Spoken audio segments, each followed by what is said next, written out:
Баршаларыңызға қайырлы күн достар. Бүгін сіздермен қысқа арналған салат түрін ұсынбақшымын, яғни капустадан жасалынған салат түрін ұсынамын. Менімен бірге жасауға кеңес етемін.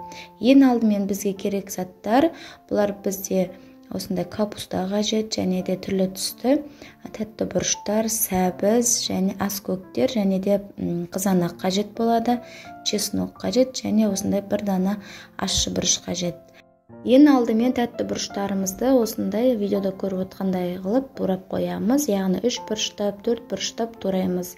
Және де сәбізімізді үлкен көзді теркамен осылай өткізіп қоямыз. Және де осы капусталарымызды видеода көріп отқандай қылып ұзынша етіп турап алыңыздар. Бізде аскөктен, зелень мен укроп болып тұр.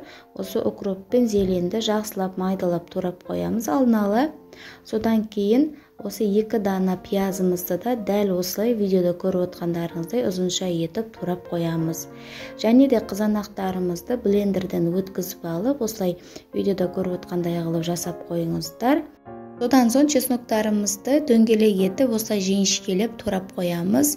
Міне видеода көріп отқандарыңыздай қылып жасаңыздар. Сіздерде және де бір түйір ащы бұрышымызды дәл солай ұзынша етіп турап дайындап қоямыз. Ал енді салатымызды бастаймыз. Ең алдымен қызып тұрған осындай ыдысымызға 200 грамм сұйық майымызды құямыз, және де майымызды жақсылап қыздырып аламыз. Содан кейін турап қойған осы пияздарымызды салып, жақсылап сарғайғанға дейін қуырамыз.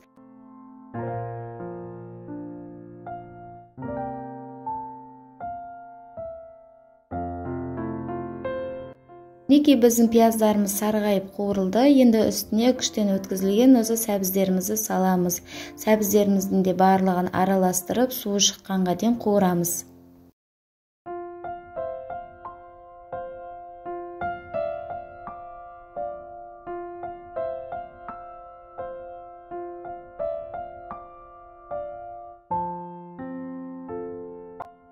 Біздің сәбіздеріміз қуырылды, жақсылап суы шығып тұр. Енді үстіне жіңішкелеп туралған осы капусталарымызды салып, оны да жақсылап араластырып, суы шыққанға дейін қуырамыз.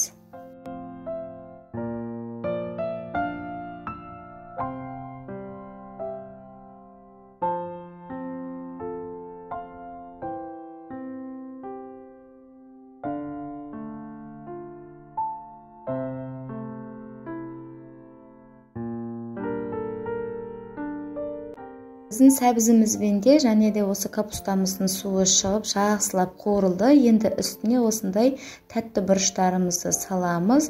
Оны да жақсылап кем дегенде 5 минутта қуырып аламыз.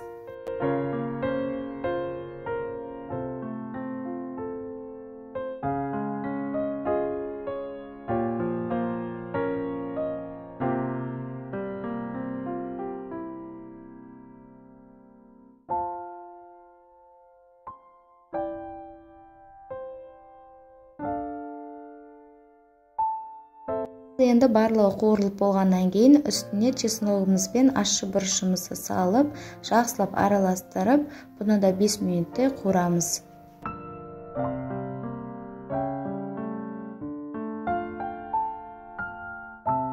Ал енді блендерден өткізілген осы помидорларымызды құямыз, үстіне жақсылап араластырып қайнатамыз.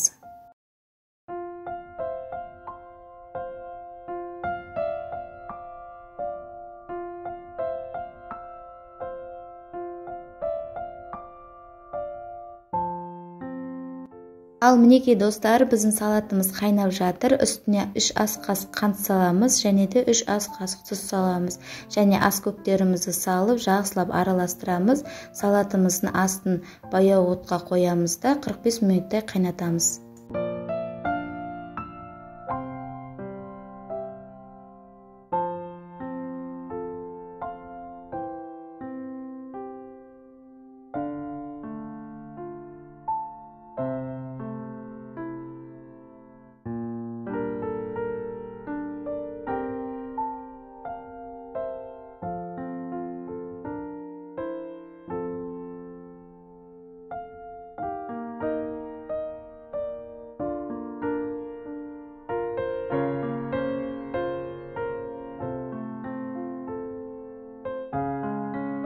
Салатымыз қайнап жатқанда осы банкілерімізді суға қайнататын боламыз, яғни стерилді қылып жасаймыз. Одан кейін осы крышкаларымызды да суға салып қайнатып аламыз. Мінекей достар, біздің салатымыз дайын болып қалды. Кем дегенде 15 минут қалған кезде осылай 2 ас қасық 9% уксусымызды құямыз, және де түйір бұрыштан, яғни қара бұрыштың түйір бұрышынан 20 штуктай осы салатымызға қосып жақсылап араластырамыз. Содан кейін 15 минутта қайнатамыз.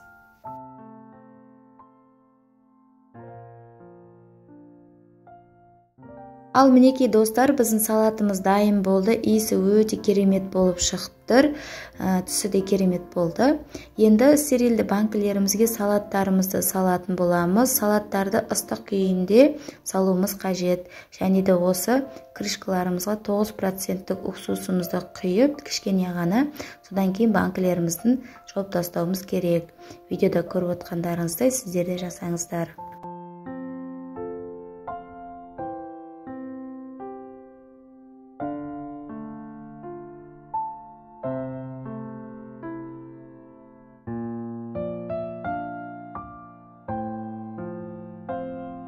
Мінекей салатымызды банкіге салып алдық. Енді крышкаге 9% осы уксусымызды кішкене ғана тамызып, осы банкімізді жауып тастаймыз.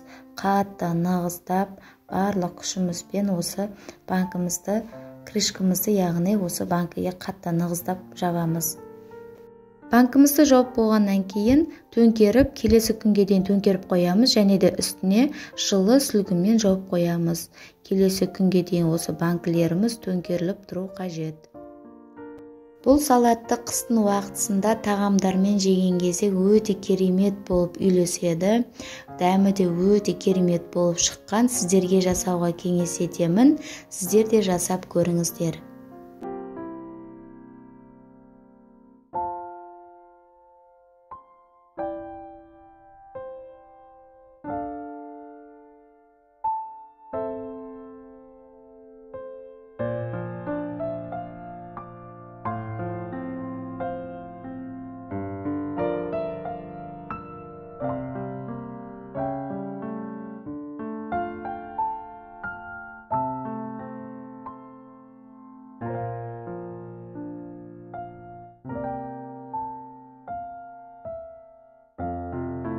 Мінекей достар, біздің салаттарымыз керемет әдемі болып шықты.